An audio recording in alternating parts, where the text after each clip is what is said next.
Perfidious Pete here, back to welcome you to the end of an era.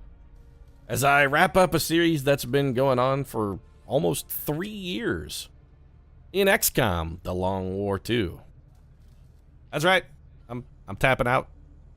Pavonis has put me in the submission hold. They've got me in the crippler crossface, and Chris Benoit choked me out. I'm crying uncle. That's it. I'm mad as hell, and I'm not gonna take it anymore. The 1.3 patch for the Long War, turns out that was it's the straw that shattered the back of a humped mammal.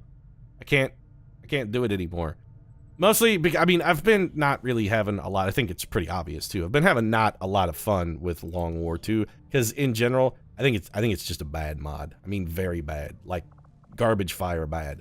The mod is terrifically, hideously unfun, and I was hoping that maybe Pavonis could, take the development cycle and move it in a positive direction. But having played a little bit of the 1.3 patch, it's gone the other way. They've actually taken it's not like they took something that's bad and made it better with something else. It's not like they said, hey, broccoli is terrible. It's poisonous, it's awful, it has a disgusting odor, a hideous appeal, and isn't something you should put in your mouth. But you know what? If we just bury that shit in butter and cheese, maybe folks can choke it down. That's not the way Pavonis went with this one. They were like, hey, we got this broccoli. Nobody likes it because it's fucking terrible. You know what we're gonna do? Let's pour radioactive battery acid on it. Yep, that's what they've done. Radioactive battery acid covered broccoli. It's just, it's bad. And I would endure it a little bit longer, even though I've not been having any fun at all, because the game is just, I don't understand what Pavonis is trying to do, honestly, the confusion is more troubling to me than anything else. I legitimately don't understand what their goal is for the development of this particular product, but clearly it's not to encourage people to actually play the game. It's quite the opposite. They want to encourage people to not play it. We want to market to a niche that is so small we're never going to turn a profit. Our business plan really needs some adjustment. Oh, wait, we're all bankrupt. I guess we'll go back to our day jobs. I don't get it, but you know what? I'm tired of trying to understand it, and I would play a little bit more 1.3, but we're going to take a look at something because they changed the skill trees, and so now I have a bunch of soldiers who had abilities that were formerly useful, and now we're going to wind up with shit like Dave Attell here, who has Formidable, which is actually one of the shittiest abilities in the game, or to see another more crushingly heartrending example, if we go take a look at old Joe Brand here, you can see what used to be Conceal has been replaced by Hunter's Instincts. So I have effectively an entire armada of troopers that need to go into the AWC facility for retraining. Yeah, actually I didn't mean to go here. We'll come back to this in just a moment. I am going to do one last mission for this on a death knell, and it's not that I'm actually going to try the mission, it's really more for demonstrative purposes. But I would have to come retrain all of these soldiers, which is fine, but let's take a look at the... Yeah, we can retrain anybody because it doesn't matter. So if we wanted to retrain... What's our time frame on this? To retrain our soldiers, we would have about a dozen soldiers that would have to be retrained. How many of those could we do? Profile training. Okay, I can't even see how long that's going to take. Why not? Yeah, if I want to retrain a soldier, tell me how long this is going to take. Yes, retrain John Stewart. Now this should be in the... There we go. So 8 days per soldier. So I have then at 8 days per soldier about 4 solid months of retraining to get my soldiers back where they were because they changed the abilities around. And you know what? Maybe even that isn't an insurmountable obstacle, but let's go take a look at a mission here because I actually have a mission that I feel like is sort of a perfect microcosm for what's going on. The way that they have changed some of the infiltration mechanics. Yes, we're only 54% infiltrated. Enemy readiness here is alerted. Let's talk about that. So the way they changed infiltration mechanics, in addition to changing some of the abilities, like getting rid of Conceal or moving it on a tree, they've also changed the baseline mechanics for how stealth works. For instance, on this mission, we are 54% infiltrated, which means the enemies are going to get bonuses to their detection tile radius. The less infiltrated you are and the more alerted the enemies are, the bigger their detection radiuses get. Which, is fine, except coupled with the fact that they've by and large lowered mission times and in aggregate increased the number of enemies on missions. And somebody's like, Pete, they didn't increase the number of enemies on missions. What they did is they made smaller pods and just made those smaller pods more numerous. Actually, not true. The way the math actually on that particular mechanic seems to be working is that, yes, sometimes you can get smaller pods, but that on large maps with high numbers of enemies, you don't actually get smaller pods. Instead of getting, let's say, 2 4-man pods, what you're going to get is 3 3-man pods. So it's not 8 enemies, it's 9. They're dispersed over a bigger area, and they have larger detection radiuses if you're not fully infiltrated. They've, by and large, made the stealth game sort of not viable anymore, which was really the only viable thing they had going. And the fact that they accidentally, possibly, I don't know whether this is deliberate or whether it's just a function of them not being able to properly create code, they have in aggregate increased the actual total enemy counts on missions. We're going to take a look at Operation Cryptfire here just to kind of give you a demonstration of the stuff that I'm talking about. This mission will not succeed, by the way. Spoiler, I've played this one before, and it's when I actually went through this and played it once, and Jo Brand got killed because I didn't realize that her conceal ability had been taken away by changes behind the scenes, and then I went and looked and said, oh, hey, my save is broken. Yeah, you know what? Coupled with the other poisonously awful changes here, I'm done. So here's first thing, let's talk about one of the other poisonously awful changes. Evac zones have been moved. So as you can see, we're actually gonna extract in our own spawn box. This does not always happen. The extraction zone now is simply a totally random.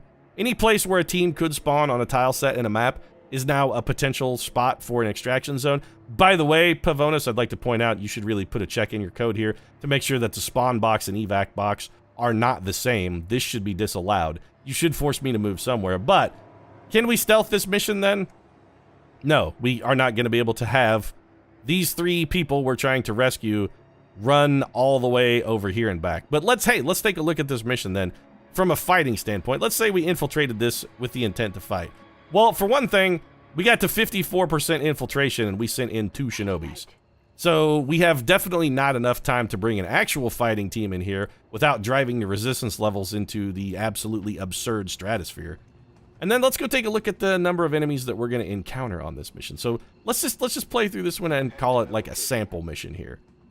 We'll take Jimmy Fallon, and I'm bringing Jimmy Fallon along strictly for demonstrative purposes as well. Jimmy Fallon is a shinobi with an SMG. I'd like to show you some of the enemy detection radiuses we're going to get against Jimmy Fallon specifically, and then also against Jo Brand.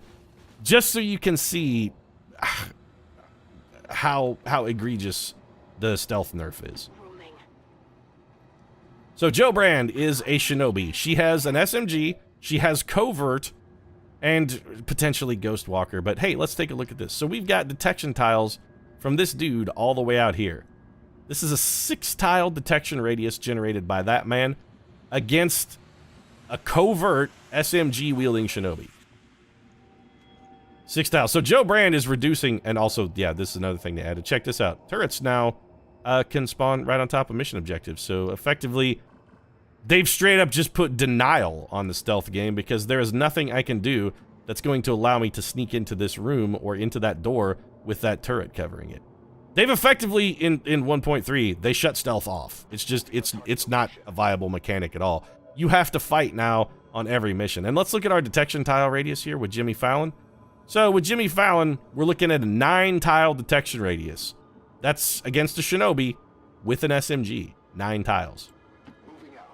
So even if we could find a way to get into this building, what we would have to do is we would still have to have all of the people that are in it, and by the way, more numerous smaller pods. Yeah, there's still a 4-man pod here. And I guarantee these guys are not alone. I'm going to actually show you just also wander around and deliberately try to locate pods, so you can see specifically how many enemies are going to be on this map. This is a moderate level of resistance, by the way, in an area or a region that has an advent strength of 3. 2 4-man pods right there, okay? Right, so more numerous, smaller pods? Well, not necessarily smaller so much as just more pods is kind of the thing. If we go over here, oh yeah, let's take a look at that. Another 4-man pod, all right? So we've got, how many enemies have we encountered then thus far? Well, we've got 3 pods of 4, so that's 12 plus a turret. That's actually quite a bit of guys. And granted, our resistance level on this one is moderate, but how are we ever going to stealth this? Because again, these guys have monstrously huge detection radiuses. There is no way I can get these 3 civilians over this much ground. I can't do it. If the old mechanic was in place where the target and extraction zone would have been in at least similar scenarios, I mean, or at least in similar locations, might in theory still be, possible to stealth this mission, although unlikely, just because of the level of resistance. But why do you always have to take away everything that players are doing? This is the Pavonis paradigm. Players find a way, find a tactic that works, and rather than embracing the ingenuity of players, Pavonis is just like, well, you can't have fun, we're taking away your toys then. No more of that. Sorry, somebody beat us. We gotta find a way to make this game unbeatable again. Again, you know what? I'm not going to talk about the fact that it just confuses the holy screaming bejesus out of me. I don't understand what they're hoping to achieve. But you know what? I don't have to because I'm not going to play any more XCOM. Oh, hey, look, there's another pod. So let's throw that in there. What are we up to? 17 enemies? Okay. And you're like, Pete, look, they gave you extra turns, though. You could fight these enemies. You could bring... No, I couldn't fight these enemies. If I brought in an actual team here, we wouldn't be looking at a moderate level of resistance. This would be like swarming plus, because there are 8 trillion guys on the map. Remember, we infiltrated with only 2 guys here. We brought in 2 shinobis. 2 shinobis. One of whom has covert. Bonuses to infiltration. We still only got to 54%. We bring in an actual team to fight. That doesn't work anymore. There are soft turn timers now, Pete. You can continue fighting. No, I mean, it's still not a soft turn timer. They expanded the turn timer. Well, there are soft turn timers, which is another thing they added. Let's talk about those for a moment as well.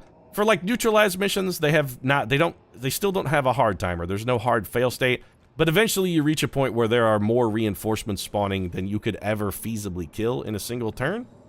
And ultimately, they will just be landing on top of you and killing your guys with itchy trigger tentacle flank shots. So there is a hard timer effectively on missions that didn't used to have a hard timer because ultimately, you're just going to wind up in a lose state. So they made missions where you used to be able to fight as long as you fight on your own terms, now not able to fight on your own terms because there's a timer now. You got to go forward. And the stealth mission game is completely off the table. It's just not fun. This mod is not fun. If you wanted to spend 5,000 hours figuring out every single tiny mechanic for everything how it works so that you could optimally beat this, if you were effectively wanted to be a playtester for Pavonis and wanted to playtest their product, if you have that level of dedication, then you know what? Hey, maybe Long War 1.3 is for you. If you're not willing to playtest somebody else's bad mod for a video game, it's just... It's a waste of your time. Don't play. You know what? Play Vanilla Deuce if you're looking to play XCOM. But honestly, what Long War 1.3 has done to me, it's just made me not want to play XCOM anymore. And this is a guy who has like 2,000 hours roughly total between Enemy Unknown and Enemy Within and Long War 2. Like 2,000 hours, and I've lost my taste for it completely. Completely. So I'm not going to do it anymore. This is what I do for my leisure time, and it's not a fun way for me to spend and XCOM just actually crashed. Wow, so yeah, there's an even more perfect microcosm. The game just crashed itself. So delightful. I guess I'm done talking over this. I've said my piece. XCOM on the channel, it's gone. What's it gonna be replaced with? Honestly, I don't even know yet.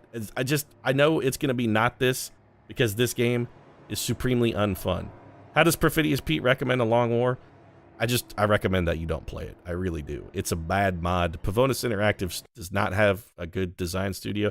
There we go. Thank you. Hello, Commander. XCOM 2 has encountered a problem and must close. Do you agree to upload a crash dump that contains the following information? No, I don't really care about a crash dump, XCOM. Not anymore. My days with you are done. I've finished playing you. There will be no more of this. So, if you enjoyed the episode, hey, you might consider dropping a like down in the comments section, or if you want to consider that as a vote of approval for what I'm doing, or a vote of approval for protesting. By the way, I'd like to point out, we were going to get killed there because these guys were going to wander into us and kill us with itchy trigger tentacle reaction fire. As you can see, little Jimmy Fallon there got spotted, which is what crashed the game. But, you know, drop a like down if you want to support my decision to not play any more XCOM. I don't know yet, like I said, what's going to replace it. I'm kind of leaning towards maybe Endless Space too. I always really enjoyed Endless Space. Love turn-based strategy games of all varieties, with the exception of Long War 2, because it's not really a strategy game so much as it's a endurance of having someone sit on your chest and repeatedly hit you in the face with your own fist and go, "Stop hitting yourself! Stop hitting yourself!" And I'm not in 4th grade anymore, so I've had my fill of that. If you want to see that replacement, you might consider subscribing as well. Post new episodes of stuff every day. Can't really say what it's going to be. I am thinking probably Endless Space too. At least we're going to give a run through.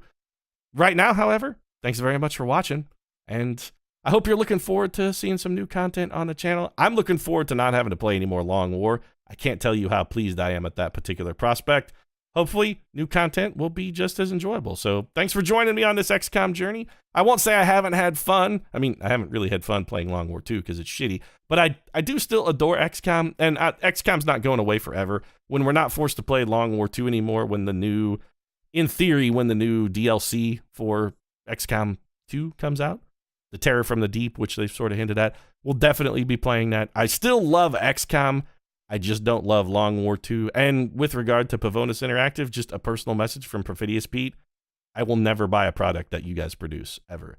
Anything that you guys are willing to put your stamp on, I can tell definitively that that is not a product I will enjoy.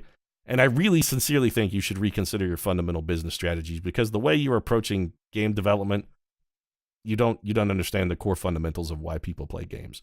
You know how to build a game, you just don't know why people enjoy playing games. I think you really need to investigate the latter and worry less about the former. Thanks very much for watching. I'll see you again soon.